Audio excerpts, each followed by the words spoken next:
Et enfin, deux solutions, les amis. Deux solutions s'offrent à vous. Soit, une fois que ce corps mental a fini d'exister, vous vous réincarnez, pour la majorité des gens, parce que vous avez d'autres choses à expérimenter. Soit, vous ascensionnez et vous plongez dans les dimensions supérieures christiques, où la division est beaucoup moins palpable, et où toutes les lois ne comptent plus, où il n'y a plus de lois, où il n'y a que la foi, l'espérance et l'amour.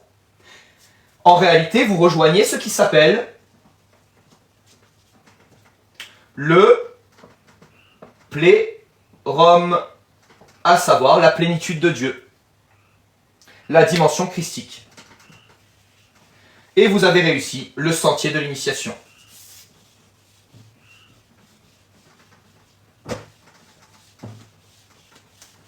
Voilà les amis, la vie après la mort représentée.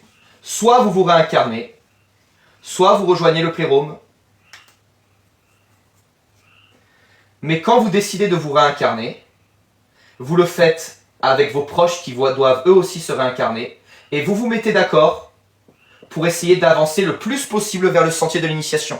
C'est pour ça que très souvent, malheureusement, les amis, eh bien, des personnes qui ont été dans une ancienne vie, des gens que nous avons énormément aimés, eh bien, va malheureusement devenir probablement un bourreau ou un ennemi dans, eh bien, la vie d'après.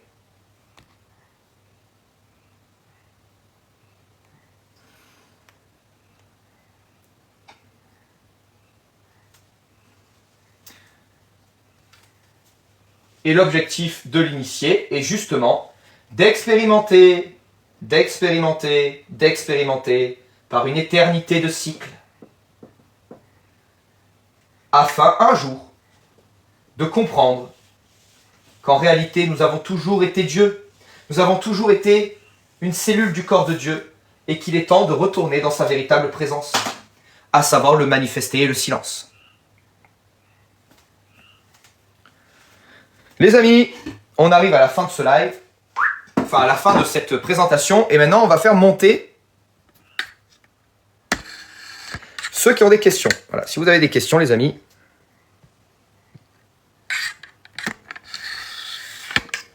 Exactement, enfin le silence, enfin il ferme sa bouche Ramanaël.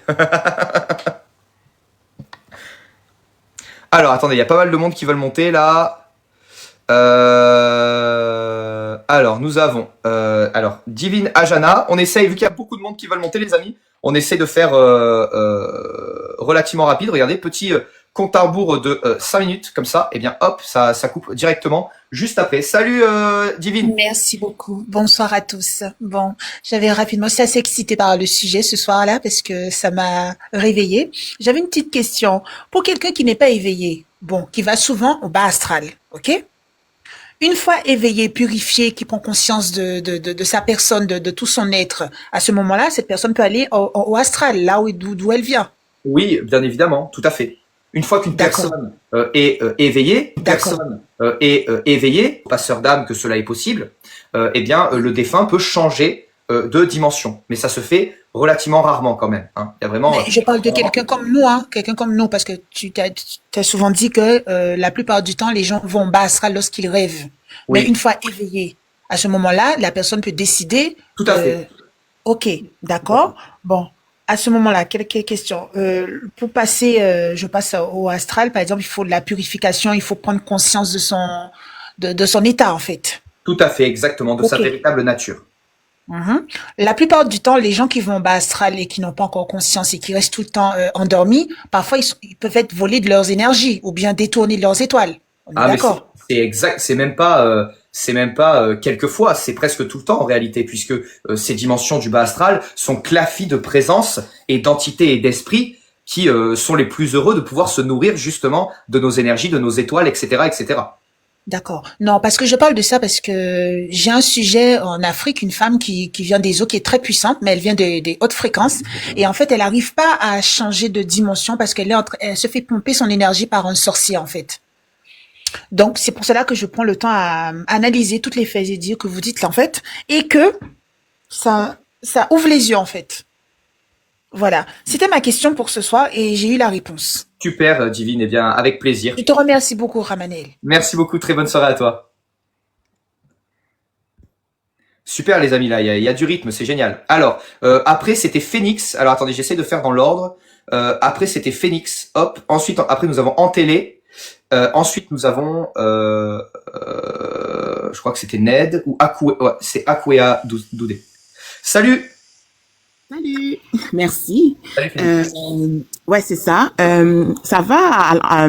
Je comprends le contexte aujourd'hui, le sujet, mais je veux poser une question par rapport le bas astral, dans le sens que moi, j'ai eu une expérience avec quelqu'un qui était dans un ordre, les Illuminés. Je ne vais pas dire le nom au complet, mais moi, je ne savais pas cet homme-là, il était dedans. Fait que qu'est-ce qu'il m'a fait? Tu vois, les vols d'étoiles, pomper l'énergie vitale, tout ça. Moi, j'ai été victime de tout ça. Ok. Mais à un moment donné, je pense que j'ai fait un travail sur moi. J'ai monté en vibration, qui fait en sorte que mon troisième œil était ouvert. J'ai pu voir toutes ces magouilles. J'ai pu voir aussi mon énergie vitale qui avait mon empreinte énergétique. Je voyais quasiment mon visage sur son visage, tu vois. Fait que le truc, c'est que je me suis nettoyée de tout ça, mais de temps en temps, je sens qu'il avait déposé des choses sur moi, dans le sens que je sais pas si c'est des entités, des choses pour me pomper, tout ça. Des parasites. Mais c'est comme des parasites, voilà. Mais le truc, c'est que c'est comme si je suis leur victime. C'est comme si partout où je passe, c'est comme si j'ai un marque sur moi. Dans le sens qu'ils arrivent à voir que, voilà quoi. Je pense que ces gens-là pratiquent la magie noire. Ils peuvent voir qui est victime ou pas. Bien Mais sûr. je suis en train de me nettoyer. Ça veut dire, je suis en train de monter en vibration. Je suis en train de passer à une étape. Et chaque fois, j'ai vu que ma lumière, je suis en train de connecter à ma lumière. Je sens que je suis en train de pousser toutes ces parasites-là. Et moi, le truc, c'est que est-ce que c'est un combat que je vais avoir toute ma vie, puis à un moment donné, est-ce que si j'accède à cette lumière-là, est-ce que tous ces parasites-là, tous ces gens-là vont avoir accès à moi, ou finalement, c'est quoi le travail à faire sur moi en ce moment? Le travail à faire est justement de ne plus être sur la même, j'ai pas envie d'utiliser le terme fréquence, mais d'être sur le même niveau que ces parasites. Ces parasites t'attaquent parce qu'il y a des moments d'anxiété dans lesquels tu vis qui font justement que ces parasites qui te rendent comme une passoire énergétique en quelque sorte à ces parasites énergétiques. Je pense que la chose à faire, eh bien, c'est tout d'abord de couper les contacts spirituels ou même matériels avec la personne, parce que quand les choses sont faites dans la matière, elles sont faites également dans le monde spirituel. Rappelez-vous, hein, les deux faces d'une même pièce. Donc couper contact avec cette personne tout d'abord, et ensuite se protéger au travers de différents exercices spirituels qui existent, comme l'accumulation luminique, comme à amoncer le mouvement dans sa vie, c'est-à-dire ne serait-ce que faire énormément de sport peut aider à faire descendre les parasites énergétiques, hein, on s'en rend peut-être pas compte, mais quelqu'un qui a du sport sera beaucoup plus hermétique aux attaques spirituelles qu'une personne qui n'en fait pas, par exemple, et c'est surtout le plus important, c'est de ne plus vivre dans la peur et dans la crainte de ces attaques. Et très juste, Cuisine du Monde nous donne aussi un très bon exercice pour la purification, le bain de pied avec le gros sel, hein, très bien aussi, hein, je sais pas si tu connais Phoenix. D'accord. Et tiens, c'est fou. Des fois, je pense que le divin fait en sorte que qu'on passe par des situations, des événements pour nous éveiller, parce que moi, j'étais une fille à l'école. J'étais une fille dans les religions, je ne savais pas ce côté-là, mais le fait que d'expérimenter ça, et non seulement ça, de voir. Là, maintenant, on peut plus dire que c'est du mensonge, c'est de l'illusion, parce que non seulement on l'a expérimenté, puis on a vu. Ça, c'est différent, tu vois, parce que le pire dans tout ça, parce qu'ils étaient deux, c'était ma meilleure amie, puis mon ex. Tu fais, à un moment donné, je ne comprenais pas pourquoi il y avait toujours une guerre entre eux. Pourquoi? Ça veut dire l'autre était en train de voler le pain de l'autre, tu vois. Parce que l'autre, mon ami, ma meilleure amie était connectée à moi, puis lui aussi était connecté. À un moment donné, il y avait une guerre quelque part, tu vois. Fait que je pense que c'est très important pour que les gens augmentent leur vibration, de ne pas. Bien sûr, c'est la priorité, c'est le fait de monter en vibration, mais surtout, le fait d'essayer de se concentrer à devenir une cellule saine de cette anatomie du divin, nous amène justement à devenir hermétique à la majorité des attaques spirituelles. Donc oui, c'est exactement ça, Phoenix. Est-ce que tu as une question, mon ami? Oui, en tout cas, merci beaucoup. J'ai coupé contact physique, mais dans ce sens-là, le pouvoir de la parole. j'ai fait une prière, j'ai dit, j'ai récupéré toute mon énergie qu'on avait pris, nettoyée et purifiée. Tout ce qui m'appartient que le Père, le Créateur m'avait donné à la base, je le réclame de droit. Est-ce que ça peut fonctionner? Bien évidemment, en fait, si tu veux, toute énergie est pure jusqu'au jour où il est dévoyé. Il faut comprendre une chose, c'est que ce sont ceux qui se sentent éloignés du divin qui dévoient. Nous sommes tous des cellules saines de l'anatomie du divin. Nous sommes tous des cellules saines de l'anatomie de Dieu. En réalité, nous devenons non sains, nous devenons malades parce que nous nous en éloignons par nos actes, nos pensées, nos vibrations et nos émotions. Donc si tu aimais ne serait-ce que cette volonté de redevenir, eh bien, à cette origine, c'est-à-dire eh bien à cette énergie neutre qui t'a été donnée, penchant plus du côté positif, bien évidemment que ça va t'apporter une puissance incroyable, Phénix. D'accord. Mais merci beaucoup, Ramanaël. Je t'en prie, Phénix. Comme je dis, on est l'émanation de Dieu. On n'est pas le corps, j'ai compris. Parce Voilà, que c'est exactement ça. Ben d'ailleurs, je vais, si tu fais très bien de me le dire, merci beaucoup Phénix. Là, je vais faire une petite précision et après, je vais continuer à faire monter. Il y en a plein qui veulent monter, ne vous en faites pas. Je vais essayer de faire monter tout le monde. J'ai vu le curieux de tes messages, ne t'en fais pas, je te ferai monter. En tout cas, merci beaucoup Phénix. Merci, bye bye. Et je vais préciser là-dessus parce que je trouve que c'est intéressant, les amis. C'est intéressant. En réalité, les amis, voilà, tout ce qui est et ce qui n'est pas, voilà, tout ce qui est et ce qui n'est pas est Dieu. Ok, le divin est souvent représenté comme ceci. Hein, voilà, c'est le symbole du soleil, c'est le point d'équilibre parfait. Hein, on va dire le noyau de Dieu, le noyau du divin. Et justement, donc dans le noyau du divin, on trouve justement eh bien le plérôme, la plénitude de Dieu. Hein. Après, vous avez toutes les dimensions qui font un petit peu comme ça. Ok, et juste tout en bas, vous avez les abysses et le monde physique. Ok, nous apparaissons à des endroits différents. À des endroits différents de cette anatomie divine. Et il y a des esprits qui apparaissent à des dimensions différentes également de cette anatomie du divin. Nous avons tous un chemin à faire afin de nous rapprocher de cet équilibre parfait, afin de nous rappeler de qui nous sommes. Nous avons toujours le choix. Nous avons le choix d'être une cellule saine ou être une cellule malade. La cellule saine, c'est celle qui va comprendre qu'elle est la cellule du corps de Dieu. Et donc, elle ne va pas s'offusquer de prier. Elle ne va pas s'offusquer de demander. Elle ne va pas s'offusquer d'être dans une énergie de demande. Vous voyez où je commence à en venir avec tous ces mouvements du New Age? En réalité, la cellule, quand elle est devenue saine, quand elle demande, il lui est donné. Quand elle demande, elle reçoit. Tout comme une cellule de notre corps, en bonne santé, qui demande du sucre, et auquel nous donnons de manière automatique du sucre ou des protéines. Et la véritable clé de la spiritualité, celle qui vous fait passer d'une cellule saine à une cellule malade qui se croit saine, ou qui se croit être Dieu entier, hein, la cellule du cœur qui croit que c'est elle qui fait battre le cœur en entier, hein, la cellule du poumon qui croit que c'est elle seule qui respire, la cellule du corps qui pense qu'elle est le corps en entier, c'est justement s'éloigner aussi du divin. Mais c'est encore pire parce que du coup, eh bien, vous croyez être une cellule saine. Vous vous rendez compte? Donc attention à ça. Très important de continuer à cultiver cette humilité, cette connexion au divin, cette relation personnelle au divin. Parce que vous n'êtes pas pleinement Dieu, les amis. Hein, vous avez cet ego, vous êtes dans cette petite prison cellulaire. C'est pas grave, vous avez votre rôle à jouer. Et un jour, gloire au divin, gloire à Dieu pour cela, nous nous retrouverons, oui, dans la pleine présence de Dieu. Et nous serons Dieu pleinement. Mais pas avec ses 5 sens. Ok les amis? Très important parce que le New Age fait des ravages. Hein. Merci à la pensée luciférienne qui a mis ça en avant. Hein. De toute façon, la pensée luciférienne, c'est ça les amis. Hein. La pensée luciférienne, c'est vous êtes Dieu. Basta. Et à ça, il faut faire attention. Alors ensuite, nous avions, j'essaye de faire dans l'ordre les amis, hein, nous avions Antelmé, David. Et après, nous allons avoir Aku et A. Alors, attendez, les amis. 2 secondes, je vais chercher mon chargeur. Parce que, comme vous le savez, je ne suis pas prévoyant, hein, vous me connaissez. Je prends mon chargeur, hop. Désolé pour la projection, il n'y en aura plus. Enfin, projection des petites étoiles dans le ciel. Tac. Et hop. Alors, cette fois-ci, eh bien, nous allons faire monter Antelmé David.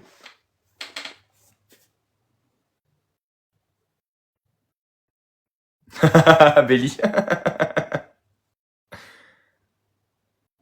Je vais en parler après, Marc Yacoubé. Là, je fais monter un petit peu et après, j'en parlerai avec plaisir. Alors, ah, nous avons notre ami qui a peut-être déserté. Bon, désolé. Donc ensuite, c'était Akwea.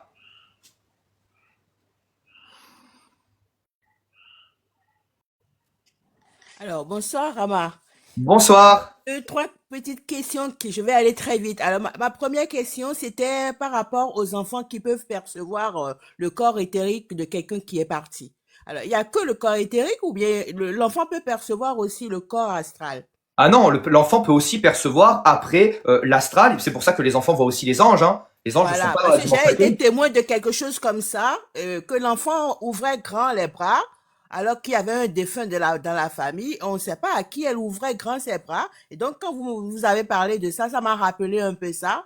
Et quand vous disiez que le corps éthérique aussi meurt quelques jours après, je voudrais un peu savoir si c'est le corps éthérique ou bien le corps astral aussi pour être vu par les enfants. Ah, ben les enfants peuvent voir les deux. Voilà, les enfants peuvent voir les deux parce que les enfants, alors plus un enfant est jeune, plus il va être connecté justement au vrai monde, à la réalité qui est au-delà du monde physique. Et donc plus il percevra des choses que nous avons arrêté de percevoir depuis un bon moment. D'accord. Ma deuxième question. Alors, c'était dans un voyage astral. J'ai remarqué que je descendais de quelque part pour venir récupérer deux membres de la famille. Et quand j'ai récupéré deux membres de la famille et que je voudrais monter, c'est là où j'ai perçu. Vous m'avez parlé des anges ou bien je crois que ça doit être au niveau de les annales akashiques. Je ne sais pas. Ça doit être à ce niveau-là. Et là, la personne voulait m'arrêter, mais m'arrêter parce que j'étais suivie avec deux personnes. Et quand il m'a regardé les enfants derrière, ben, il y avait une certaine hésitation et puis je me suis réveillée comme ça. Je voudrais savoir dans quel monde j'étais en ce moment-là. Il est Et c'est là, possible, juste. Alors, dans tous les cas, si tu en as rêvé, c'est que tu étais dans l'astral, clairement. Et il faut comprendre une chose, c'est que il est possible que certaines fois, même si bien nous ne sommes pas des passeurs d'âmes invétérés, et bien que des passeurs d'âmes invétérés, et bien que de manière bien inconsciente ou ou même en l'oubliant, il est possible justement que tu aies eu bien cet adjectif de ah, je vois que ça bug un petit peu les amis. N'hésitez pas à quitter, à revenir si ça bug, mais de passeur d'âme à ce moment-là. Et ce qui a fait que tu as essayé de récupérer ces deux défunts pour les amener autre part. Et ça se manifeste souvent comme ça dans l'astral, hein, où tu prends c'est quelqu'un et ce tu lui qu'on dis oui. appelle passeur d'âme. Oui, c'est ça, exactement. Oui, Ah, viens, ok. même, des fois, c'est de manière très allégorique, c'est-à-dire que nous avons des filtres devant nos yeux dans les rêves, et des fois, ça peut être juste faire changer quelqu'un de pièce. Mais en C'est ça. réalité, pour cette personne-là, ça sera vraiment lui faire changer de dimension. Voilà, et c'est ça, ça revient à ma troisième question. Je voudrais savoir si les chocs que nous vivons dans notre vie physique, ça peut nous amener à être plus éveillés spirituellement. Oui, tout à fait, bien évidemment. Et bien en réalité, le fait d'avoir des traumatismes, le fait d'avoir des difficultés, va nous mettre dans des positions tellement désagréables dans cette matière que justement, eh bien, elle nous permettra de nous détacher de celle-ci. Edgar Tolle a réussi à accéder à l'éveil spirituel après une grosse dépression. Et c'est souvent comme ça que ça se passe. Hein. Quand tout est tout rose, souvent on a envie de rester dans le rêve. Hein. C'est ça. Merci beaucoup. Bonne Je t'en soirée. prie. Bonne soirée à toi. Bonne soirée à toi, Merci. l'ami. Alors, il y a quelqu'un qui vient de me dire parole du Sphinx. Je suis passeur d'âme et je ne fais pas d'astral. Alors, peut-être que tu n'as pas été là au début du live, l'ami, mais j'expliquais justement qu'il était très possible de faire passeur d'âme sans forcément sortir consciemment dans l'astral. C'est vrai que c'est compliqué quand beaucoup de personnes viennent en cours. Donc ensuite, nous avions Wenz, ensuite nous avions le curieux, ensuite nous avons le voyageur de l'astral.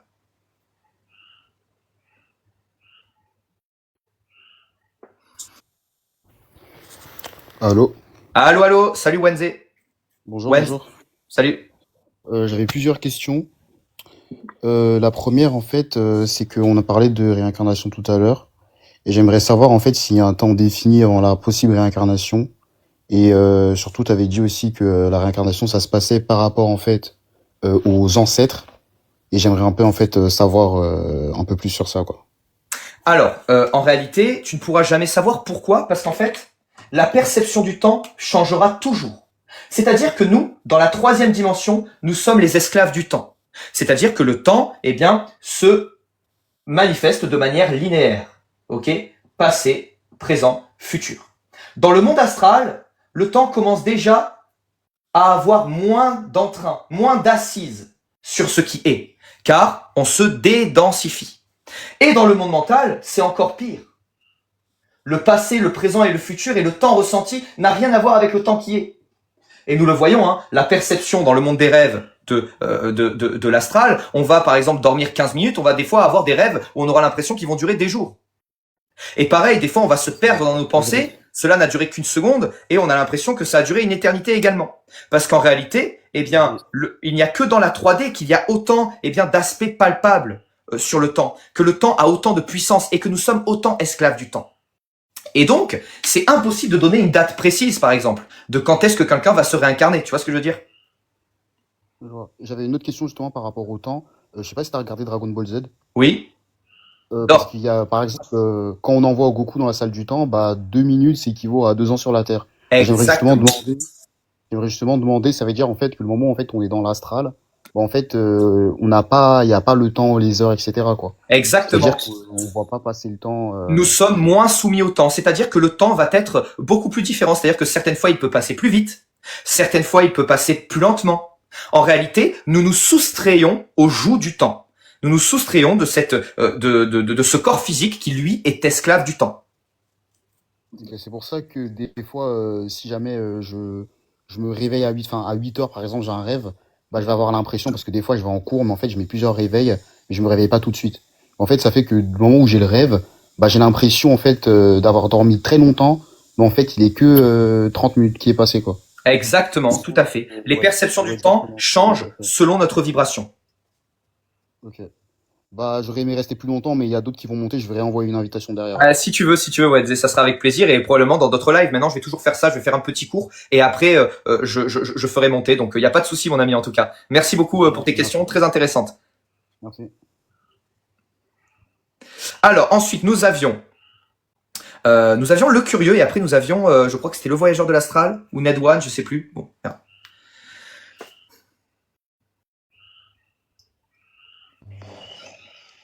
Salut le curieux.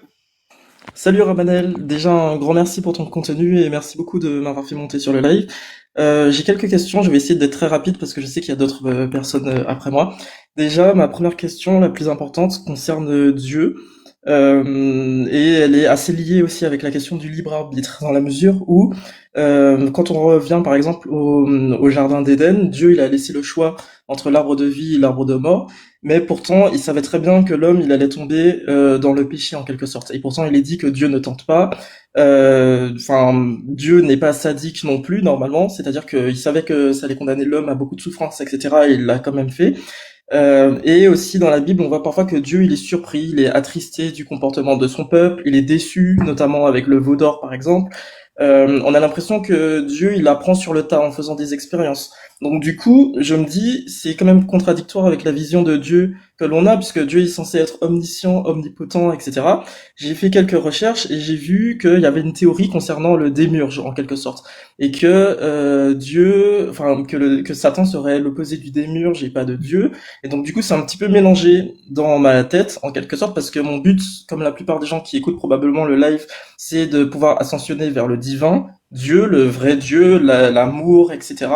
Et sortir en fait de l'illusion de la matrice. Donc du coup, je veux, en quelque sorte, par la Bible, pouvoir me libérer et ascensionner vers le divin. Mais en même temps, on a l'impression que le Dieu du Premier Testament, c'est un peu le démiurge en quelque sorte. Alors que je veux pas penser ça parce que j'ai pas été élevé comme ça. Parce qu'on m'a élevé dans le sens où le Dieu de l'Ancien Testament, c'est aussi le vrai Dieu. Donc du coup, c'est cette question, je te pose justement la question d'avoir ton avis dessus et de parler aussi du libre arbitre, puisque ces deux questions sont assez entremêlées. Tout à fait. Alors, c'est une très bonne question, mon ami. En réalité, pour moi, le Dieu de l'Ancien Testament est aussi le vrai Dieu.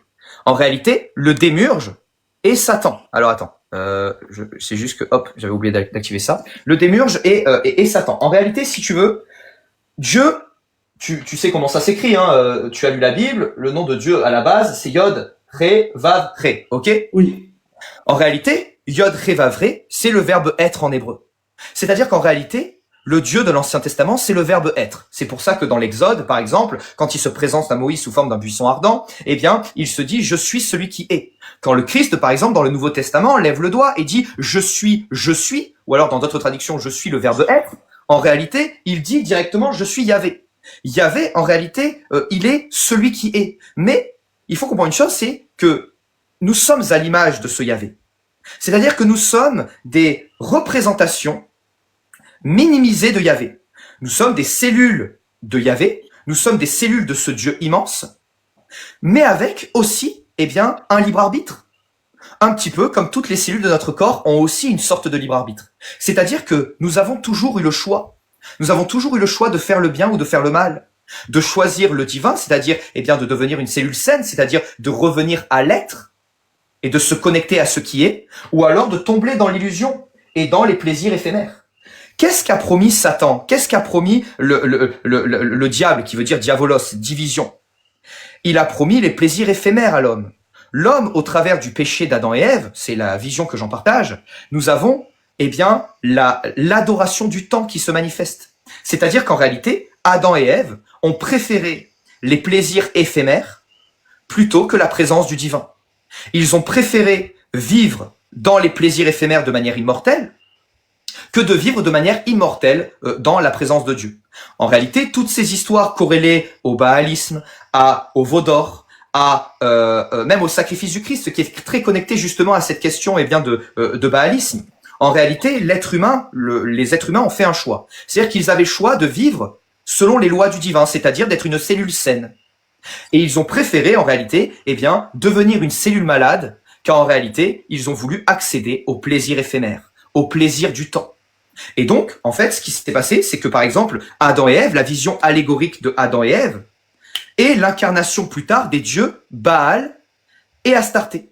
Et on le voit, par exemple, dans le passage, eh bien, d'Élie. Alors, je sais plus exactement en quel passage c'est, mais tu sais, c'est quand le roi Jéhou, il veut enfermer tous les prêtres de Baal et qui veut tous les zigouiller. En réalité, Élie est très énervé parce qu'en fait, les prêtres de Baal adorent Yahvé, adorent également, parce que c'est comme ça qu'il est décrit d'ailleurs dans la Bible, hein, le temple de Yahvé à cette époque-là, il est décrit de cette manière-là. Hein. En fait, tu as un arbre sacré, donc tu as l'autel à Yahvé, tu as l'arbre sacré, tu as l'autel d'Astarté, et tu as l'autel de Baal, qui est une représentation à peine voilée d'Adam et Ève. En réalité, Adam et Ève ont décidé consciemment de vivre dans les plaisirs éphémères, et de manière immortelle. C'est-à-dire qu'aujourd'hui, toutes les corrélations qu'on a avec le vampirisme, avec l'anthropophagie, avec toutes ces choses-là, nous amènent justement à ce choix. Le choix que l'homme a fait, eh bien, de ne pas suivre les dictates du divin. Et si Dieu, certaines fois, hésite, si Dieu, certaines fois, se pose des questions, si Dieu, certaines fois, doute, c'est justement pour nous rappeler que ce sont des qualités de Dieu de douter, que ce sont des qualités de Dieu de se remettre en question, que ce sont des qualités de Dieu d'hésiter. Car c'est dans l'humilité et le doute que se trouve le divin. Tu sais, le jour où le mage, on parle du mage dans les enseignements initiatiques, mais le jour où les occultistes disent ça, et je pense qu'ils ont raison à ce propos, tu vois, c'est qu'en réalité, le jour où il n'y a plus de doute, eh bien, il n'y a plus de lien avec le divin. Donc pour moi, en réalité, l'Ancien Testament est très mal compris des gnostiques dualistes, qui le considèrent comme un démiurge, alors qu'en réalité, le démiurge, c'est tout simplement le temps. C'est le prince de ce monde, celui qui proposa au Christ tous les royaumes de la terre, car il les possédait. Le démiurge n'est pas celui qui a créé ce monde, c'est celui qui l'a dérobé. Et c'est celui qui a fait en sorte que dans ce monde, eh bien, l'homme ne recherche plus à correspondre, eh bien, à son image réminiscente, à savoir au divin, mais plus à vivre et à profiter des plaisirs éphémères. Je sais pas si j'ai réussi à répondre, c'est une question très complexe, le curieux. Alors, plus ou moins, j'ai pas tout compris, mais déjà je te remercie parce que tu m'as rassuré, ne serait-ce que sur le fait de continuer sur la voie de l'étude biblique, même si je comprends pas tout. Et justement, tout à l'heure, tu disais que j'essaie de recanaliser mes idées. T'inquiète. Oui, que le bas astral fait aussi partie de Dieu, en quelque sorte. Exactement. Et donc, du coup, ça veut dire que Dieu, il est mauvais aussi. Enfin, j'ai du mal à comprendre. S'il est bon, pourquoi il permet qu'il y ait le bas astral et qu'on aille en enfer aussi? Enfin, Parce qu'en réalité, tout découle toujours de nos choix. Vous savez, il y a un proverbe qui dit que l'homme adore les causes dont il déteste les conséquences. Ce n'est pas Dieu qui met dans ce n'est pas le divin. On est tous dans le divin, ok? Ce n'est pas lui-même, le divin lui-même qui fait de nous une cellule malade. C'est nous qui prenons le choix d'être une cellule qui fait tout pour s'éloigner le plus de Dieu et de sortir de lui. Et autour, malheureusement, de Dieu, il n'y a qu'une abîme qui n'a aucun intérêt, puisque Dieu est à la fois le manifesté et le non manifesté. Donc en réalité, c'est le choix de l'homme qui le fait se mettre dans le monde astral, dans le bas astral. Parce qu'en réalité, toutes ces choses, que sont la matière, le monde astral, le monde mental, sont en réalité des illusions, car il n'existe que le plérôme, c'est-à-dire la plénitude de Dieu, mentionné plus d'une 50aine de fois dans le Nouveau Testament et dont on n'a aucune définition, à part dans les écrits de Nag Hammadi. Mais bon, notre chère Église catholique a décidé de considérer tous ces écrits comme apocryphes, alors que certains ont été écrits durant la même époque que Paul. Bref, on va pas rentrer dans ce débat-là. Mais ce que je veux dire, c'est que justement, en fait, nous avons ce centre qui est la plénitude de Dieu, et la cellule, pour être saine, il faut qu'elle ait son regard fixé vers la plénitude de Dieu. Si elle a son regard fixé ailleurs, et surtout si elle se prend pour Dieu à la place de Dieu, eh bien ça devient une cellule malade. Une cellule une cellule cancéreuse, qui est certes plus grosse, fait plus de bruit, a plus peut-être de puissance, mais ne se nourrit pas de l'énergie du divin, se nourrit de l'énergie des autres cellules, et élimine les autres cellules. Et c'est pour cela que le bas astral existe. Ce sont des dimensions qui sont justement dues uniquement à la création humaine qui est à l'image du divin. Là où l'intention se dirige, la création naît. C'est-à-dire que quand tu es dans l'astral et que tu vas penser à un éléphant bleu, tu vas avoir un éléphant bleu qui va se manifester devant toi. Pourquoi? Parce que tu as l'image de Dieu. Tu as le verbe et la pensée créatrice. Et à ce propos, étant donné que tu as son image et que ta volonté est d'être dans sa ressemblance, eh bien, tu es aussi capable, de vivre dans l'enfer et de te créer un enfer, puisque tu ne suis pas, justement, la volonté de cette anatomie. Tu te mets toi-même dans cette prison, car tout n'est qu'une illusion. C'est toi-même qui te mets dans le bas astral. C'est toi-même qui te mets dans l'enfer. C'est la volonté la plus possible d'être éloigné de Dieu qui mène à cela. C'est pas Dieu qui mène à cela. C'est l'anatomie du divin qui est fait de cette manière. Comme nous avons un corps physique avec un cerveau et des organes nobles, et nous avons également, des organes moins nobles comme l'intestin ou l'anus. Et en gros, dis-toi que l'astral, c'est le bas astral, c'est la partie la moins agréable de l'anatomie du divin. D'accord, je te remercie, c'était très clair. Juste, si tu me le permets, de poser une dernière question, après je vais descendre Vas-y, le curieux. pour laisser les autres s'exprimer aussi. En ce qui concerne les démons qui possèdent les hommes et les exorcistes, enfin, comment ça fonctionne? Si par exemple je pense avoir été possédé, comment je peux sortir de ça? Ah, tu sais, donc déjà, le pouvoir de l'intention est très puissant. Mais force est de constater, effectivement, que la volonté des entités négatives, donc, qui sont aussi des cellules du corps de Dieu, mais qui ont décidé, elles, de trahir l'anatomie même, c'est-à-dire de se battre volontairement pour la fin de toute cette anatomie, quitte à ce qu'elle ça les fasse mourir, vont avoir pour objectif, d'habiter dans le plus beau trésor de Dieu. Et le plus beau trésor du divin, en réalité, c'est l'humain. C'est l'humain puisqu'il a des corps dans tous les différents royaumes et parce qu'il est à l'image du divin, c'est-à-dire que sa pensée crée et que ses émotions nourrissent.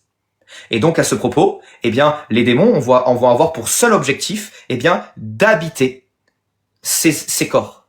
Tu sais, quand on invoque des démons, ceux qui invoquent des démons savent que les démons nous considèrent et nous appellent les chevaux. C'est quelque chose qui est très facilement trouvable sur Internet. Nous sommes appelés des chevaux, pourquoi? Parce que leur objectif est justement de nous habiter, pour encore plus rendre impur le maximum de cellules possibles du corps de Dieu. Leur objectif est de faire en sorte que cette immense anatomie soit malade. Et donc toi, tu as le pouvoir, par ta focalisation et par où est-ce que tu mets ton intention, d'avancer vers la cellule saine ou d'avancer vers la cellule qui n'est plus saine. En réalité, tout est une question de choix.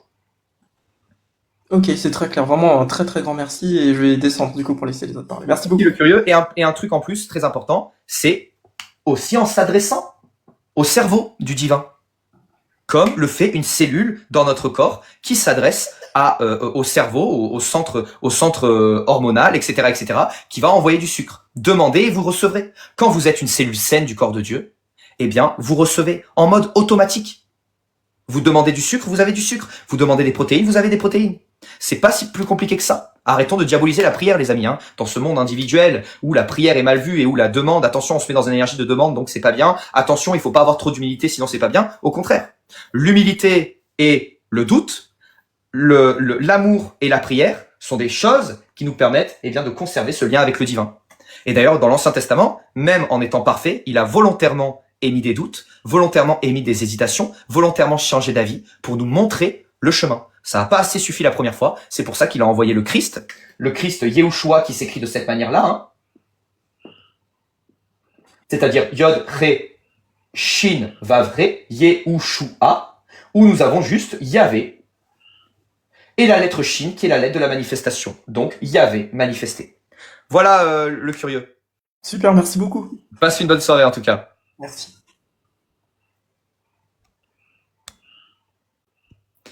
Alors, nous avons ensuite Ned. Ensuite, ça sera... Alors, bon, je prends Ned, le voyageur, et après, je te fais monter. Ok, et après, nous avons Note de musique, qu'on va appeler là. Nous avons ensuite Fleurinette et La Voix de l'âme. Voilà. Après, j'ai pas vu les autres invitations, les amis. Hein. Là, je fais une pause là-dessus, je fais un screen dans ma tête. Et voilà, le fait de le dire, ça m'aide. Salut, Ned. Bonsoir Ramayan Bonsoir. et bonsoir à tout le monde. Merci en tout cas de m'avoir prise. Ma petite question, c'est de savoir comment se passe l'éveil spirituel, parce que moi, à la base, je ne sais pas si toi tu es religieux ou bien non, mais moi, à la base, je suis trop ancré dans la religion. Et tout récemment, là, j'ai commencé à lire des documents dans lesquels j'ai découvert des réalités qu'on m'a pas réellement enseignées dans la religion. Et ces réalités, je les ai épousées vraiment parce que j'ai compris que c'était beaucoup en rapport avec ma sensation, ma réalité. Et vraiment, si je lis ça, je me sens beaucoup bien à l'aise. Parce que ces réalités, c'est quoi? Avant, la manière dont on m'enseignait la religion, c'était pas scientifiquement, c'était pas prouvé. On me donne juste des trucs dogmatiques en fait. Mais maintenant, la réalité, lorsque j'ai commencé à étudier ça, j'ai regardé le monde dans un angle un peu énergétique et de vibration. J'ai compris que il y a le bas astral, il y a des énergies. Si tu vibres ces énergies, par exemple des énergies de doute, de peur, de colère, de haine, de rancune, c'est des énergies qui tirent l'être humain dans des basses vibrations. Je ne sais pas si je peux dire ça, le bas astral. Et si tu as des énergies d'amour, de bonheur, de joie, de paix, de tranquillité, de quiétude, c'est des énergies qui t'aident à avoir de hautes vibrations.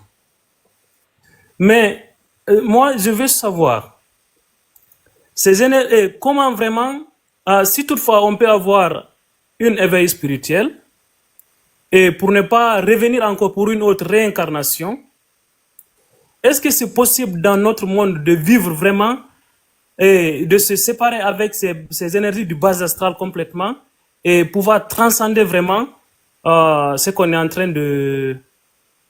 Et c'est toutes ces énergies qui nous retiennent dans ce bas astral, par exemple. Ok, ben moi je vais te... Parce que moi, excuse-moi, peut-être ma question, il y a beaucoup d'explications, mais moi j'ai prié, j'ai demandé, j'ai tout fait. Après, lorsque j'ai commencé à faire mon éveil spirituel, on me dit que ne faut pas prier un Dieu extérieur, parce que le Dieu extérieur que tu es en train de prier, il est en toi. Et si tu laisses le Dieu en toi pour prier un Dieu extérieur, c'est pas ça la solution. Il faut prier le monde intérieur en toi. Dieu, il est en toi. Il faut travailler dans ton monde intérieur. Donc, comment toi tu vois ça, par exemple? Je ne sais pas si tu as compris ma question. En fait, il y a beaucoup de questions en une. Tout d'abord, prier un Dieu extérieur. L'extérieur et l'intérieur sont une illusion. L'extérieur et l'intérieur sont les deux faces d'une même pièce. En réalité, prier son fort intérieur ou prier son fort extérieur mènera à la même chose. La prière, on va te dire oui, prier un être extérieur est mauvais. En réalité, c'est une vision extrêmement dualiste. On est encore plus dans la division cette fois-ci. Les amis, l'extérieur et l'intérieur. Donc ça, on va dire que c'est l'extérieur, voilà. L'extérieur, on va faire un sapin, voilà. Tac, un arbre. L'extérieur et l'intérieur, les deux sont des illusions. Les deux se valent. Ce sont les faces d'une même pièce. Il n'y a pas de notion de hiérarchie entre l'intérieur et l'extérieur. En réalité, ça vient souvent des nouvelles mouvances, hein. Mais en réalité, la prière n'est pas seulement une demande. C'est également aussi un fait de se lier justement à l'énergie créatrice à la base de toute chose. Or, justement, l'esprit à avoir, c'est d'être hors de cette notion duel d'intérieur et d'extérieur. Parce que c'est quoi la différence entre l'intérieur et l'extérieur? C'est quoi? C'est une couche de peau? C'est une couche d'atomes? Au final, avec les expériences transcendantales et les expériences d'éveil spirituel, tu te rends compte qu'il n'y a aucune division entre l'intérieur et l'extérieur. Et donc, en réalité, que ce soit un Dieu extérieur que tu pries, tant que tu as la conscience que c'est l'énergie à la base de toute chose, eh bien, ça aura la même efficacité avec le monde intérieur. Pareil, tu m'as posé la question de oui, alors est-ce que c'est vraiment possible de pouvoir ascensionner dans ce monde qui est avec tout ce bas astral, avec toutes ces dimensions négatives qui existent? Eh bien, moi, je vais te dire que non. En réalité, c'est impossible. Tant que tu auras ces 5 sens, qui sont eux-mêmes des illusions, donc la vue, l'ouïe, l'odorat, hop, le goût, tout ceci ne sont que des prisons. Tout ceci ne sont que des prisons qui nous empêchent justement de ne pas tomber sur des émotions négatives. Parce que tu sais, t'as beau essayer toute ta vie d'être dans des émotions positives, eh bien il va arriver un jour où tu vas marcher dans la rue et il y a un pigeon ou une mouette qui va te chier sur l'épaule et ça va t'énerver. Et le plus grand maître spirituel de la planète va aussi s'énerver en voyant ça. Tu vois ce que je veux te dire? Il va faire mine de rien, bien évidemment. Mais si tu veux, c'est dans notre nature de vivre ces émotions négatives. Alors, il ne faut pas les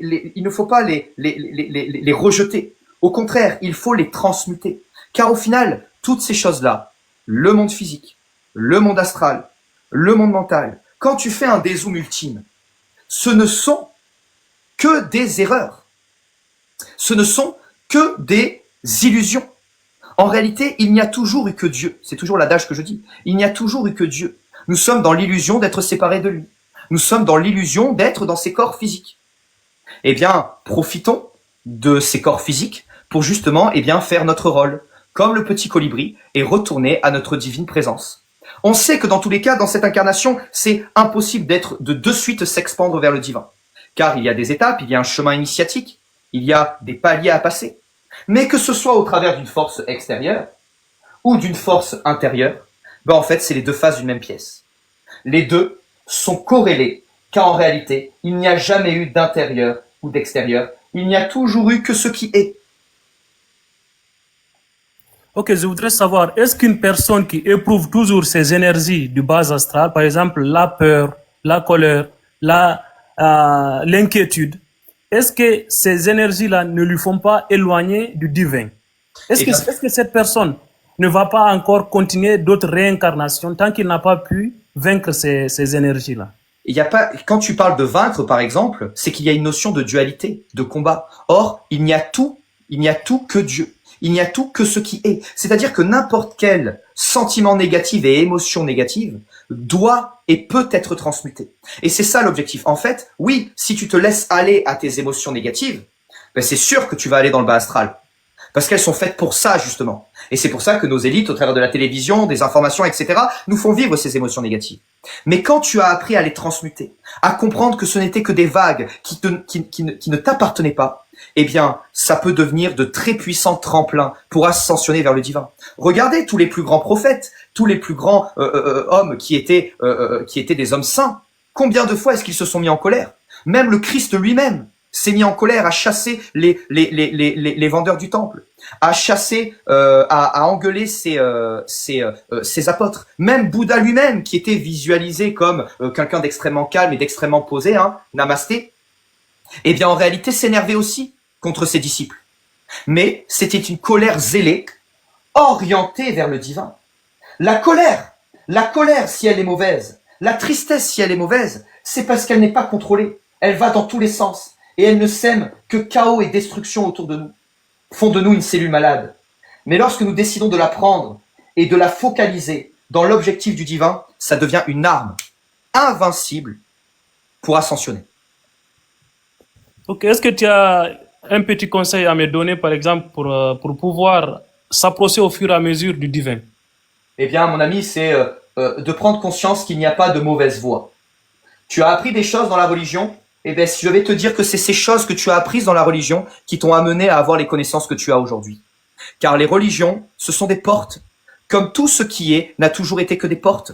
Alors manipulées par des hommes, manipulées par-ci, manipulées par-là. Mais dans tous les cas, on a toujours le choix de franchir la porte ou d'admirer les décorations de cette porte. Donc si j'avais un conseil, mon ami, eh bien, c'est justement de sortir de la dualité et de comprendre que tout peut être utilisé pour ascensionner vers Dieu. C'est vraiment ça, je pense, si je pouvais donner un conseil. Merci infiniment. En tout cas, je te remercie beaucoup de l'esprit de partage que tu as et je prie le bon Dieu de te guider encore sur le bon chemin, quoi. Merci infiniment. Bonne Merci, soirée à mec. tout le monde aussi. Merci, que Dieu te bénisse abondamment, mon ami. Merci beaucoup. Alors, ensuite, c'était le voyageur de l'astral, hein, les amis. Hein. Oui. Et ensuite, c'est tac, tac, tac, Fleurette et la voix de l'âme. Salut, le voyageur de l'astral. Désolé pour l'attente, mon ami. Hein. Ah, pas de souci. Bonjour à toi, Ramonel. Ça va bien? Ça va bien? Ouais, ça va super, merci. Super live, merci. Ouais, Dis-moi tout. très intéressant. Oui, alors rapidement, parce que en fait, il y a une autre personne, le curieux, qui a posé une question que j'ai posée, ça m'a arrangé. Mais je vais juste rebondir parce que par rapport à ce que tu as dit, réponds-moi rapidement oui ou non. Du coup, bah, les démons, ce sont des entités qui font partie quoi dire, de l'opposé de Dieu. C'est ça en fait. Donc ils font partie comme de Dieu, mais de son côté opposé, c'est ça? Ouais, en quelque sorte, À exactement. peu En près. réalité, Un peu plus complexe, mais c'est ça. ce sont des cellules malades, voilà. Dis-toi que D'accord. tu as le divin, tu vois, toi, tu as ton corps physique, tu vois. C'est-à-dire que bah, tu as des cellules saines et des cellules moins saines. Et D'accord. les démons, bah, c'est les cellules pas du tout saines. D'accord. Ok, d'accord, c'est clair, merci. Mais elles Du coup, peuvent elles aussi être transmutées et utilisées pour ascensionner vers le divin. Parce que, comme je disais tout à l'heure, tout peut être utilisé pour ascensionner vers le divin. Mais bon, là, on va d'accord. pas rentrer dans ce... Ok, je comprends. C'est-à-dire que peu importe où on est, on se situe au niveau des fréquences, que ce soit basse, en fait, on peut toujours aller vers, se rapprocher, aller dans les vibrations hautes pour se rapprocher du vin. Peu importe où on se situe, c'est ça? Ok. Exactement. Et même Ok, plus, je d'accord. dirais même plus que des vibrations hautes, de Oui. la dédensification. De la D'accord, je comprends. dédensification. De la D'accord, je comprends. substitution, tu vois. Ok, je comprends très bien ce que tu veux dire. Et du coup, ouais, alors, question rapide, je peux répondre rapidement à cette question parce que les questions sont plus importantes. Le contraire de l'amour, qu'est-ce que c'est pour toi? Le contraire de l'amour, l'ignorance. D'accord. Intéressant. Parce qu'il y avait une source parce que moi, je pensais que c'était la haine. Voilà. Ouais. C'est ce que je me suis dit. Et en fait, il y a une source qui disait qu'en fait, le contraire de l'amour, c'est la peur. D'accord. Ok. Ça Ouais. peut l'être aussi, effectivement, tout à fait. Parce qu'apparemment, c'est l'extrême opposé de l'amour, c'est la peur. D'accord. Et c'est vrai que Oui. quand je pense à ce qu'on vit ici dans la matière, ben, on passe notre temps à nous mettre dans cette émotion de peur, en fait. Donc en tout cas, si on suit cette logique, ça veut dire que, voilà, en fait, on nous tient dans les énergies qui sont l'extrême opposé de l'amour, donc la peur, apparemment. Et c'est vrai, quand on analyse un